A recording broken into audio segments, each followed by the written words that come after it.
Okay.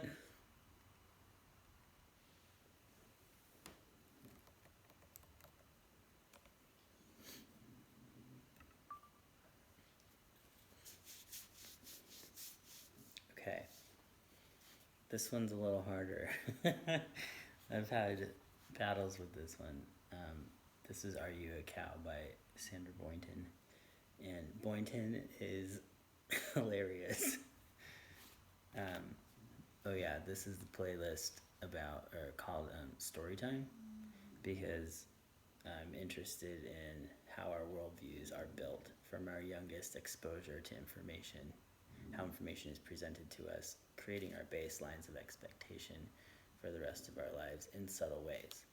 So I have access to a bunch of little kids' books because I have one, and they've been interesting to look at from that perspective. So we're doing Are You a Cow? And I just wanted to give an honorable mention to Barnyard Dance because this book is hilarious. Boynton's got like the best meter and rhyme, so things really flow nicely. All of her,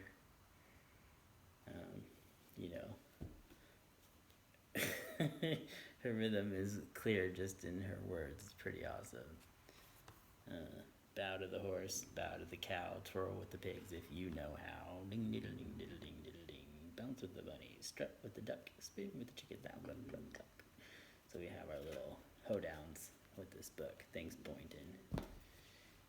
We like this book too, but let me just read it to you real quick. Are you a cow? Hey, I'm a chicken. Yes, it's true. Tell me, what are you? Are you a cow? No. Are you a dog? No. Are you a duck? No. Are you a frog? No. Are you a lamb? No. Perhaps a pig? Nope. You are not a hippo. You are small, they are big. Are you a bear who does not frown? Are you a chicken upside down?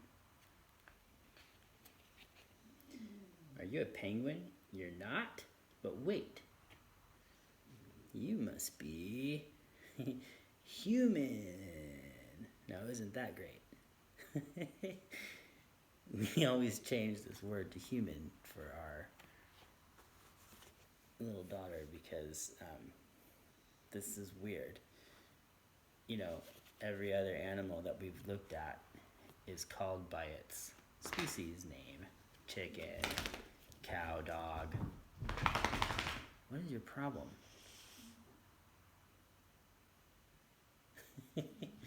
We had a couple fleas this week, so she might be getting bit.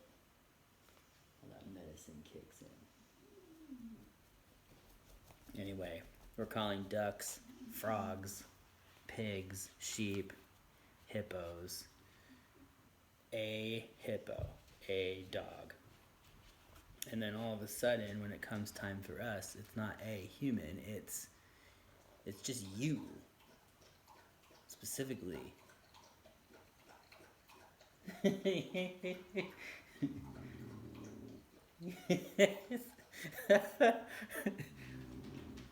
I hope this snoring gets picked up in this microphone because it's hilarious. Lucy's snoring, Dale's drinking. It's a cacophony. Come on, girl. Anyway, this is an interesting one because it shows the difficulty we have in identifying ourselves as a species. And I feel, admittedly to me, when I read this the first time, it felt more natural for it to read you here, not human. Because if it said human, I don't know as much what to do with that. Because I'm not... Hang on. Let me stop this. Hey. Shh. Oh, sorry. Shh.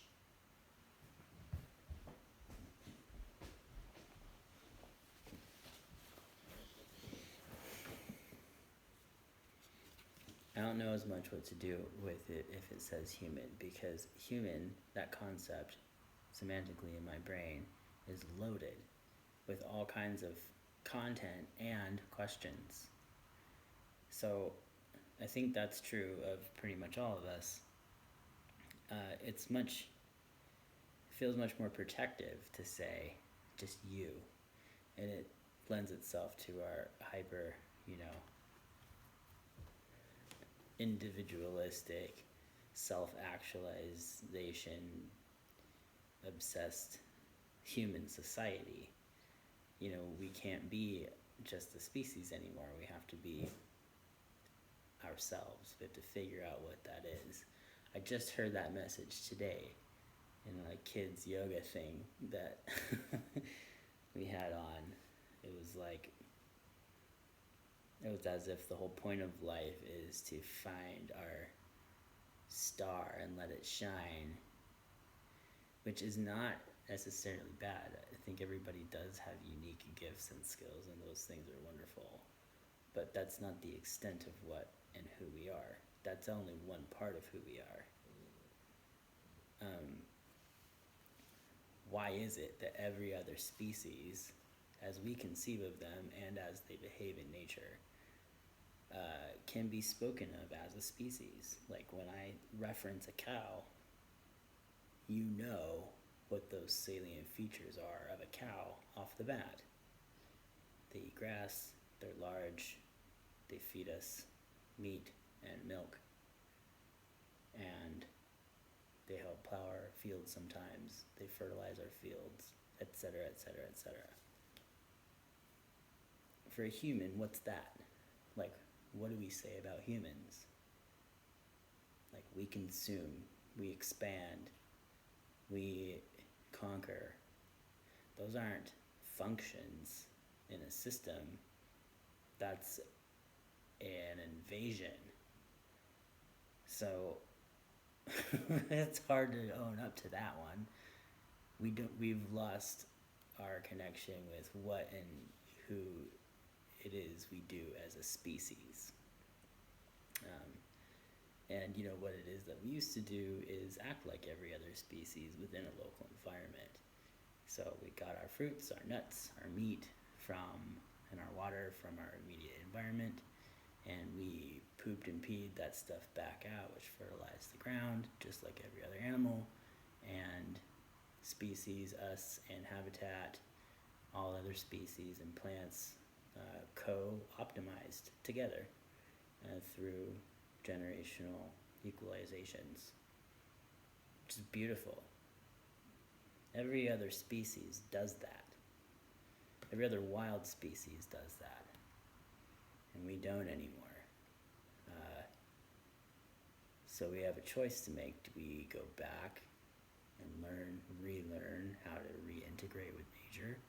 Or do we further divest ourselves or decouple ourselves from nature and try and live independently of it in our own reality of our own making?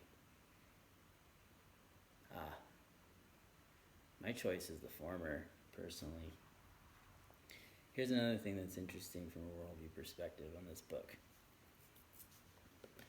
We're talking about cows, chickens, dogs, ducks and frogs, lambs and pigs, hippos,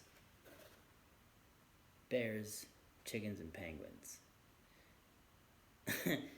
The first two. Well, this is a farm animal that we, cultivated and genetically engineered over time.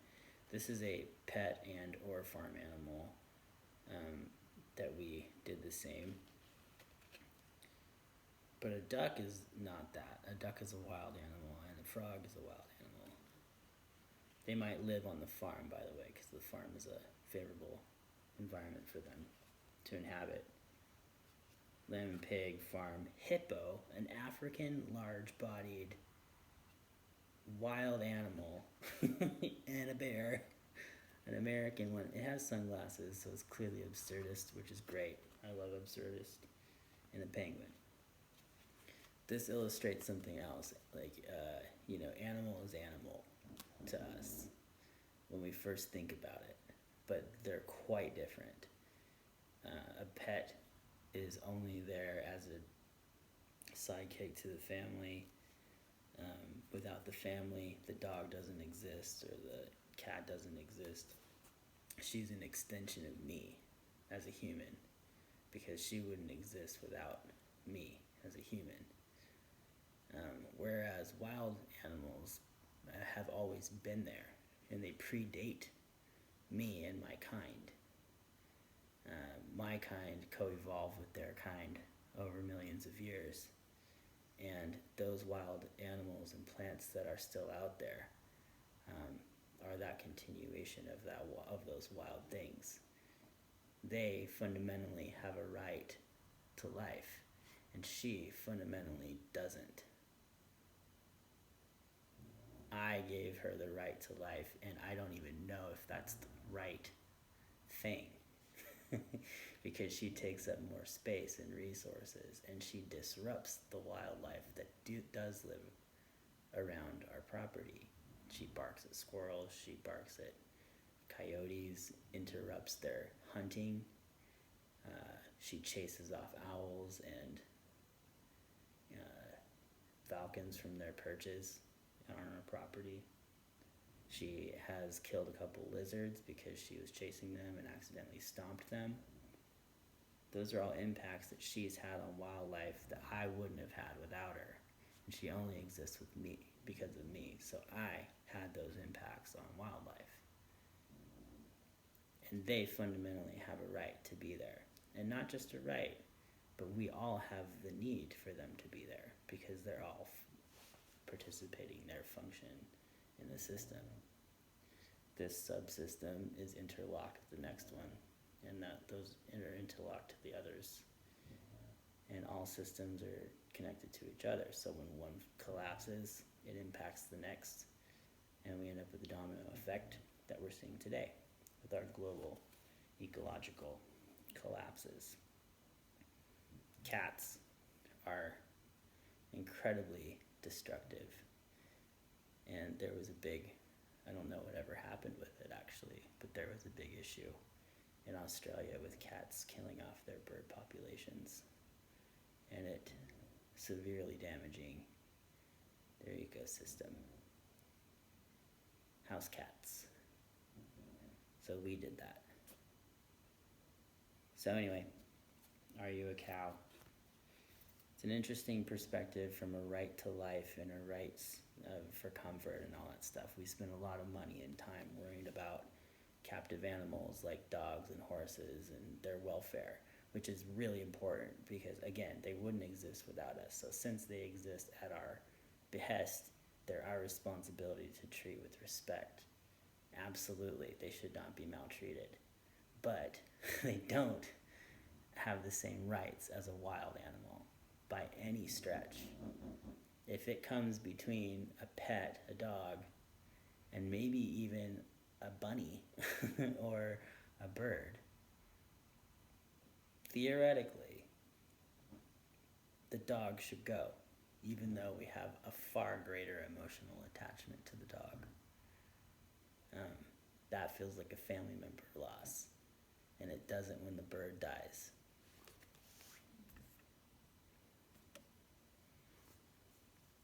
That's all.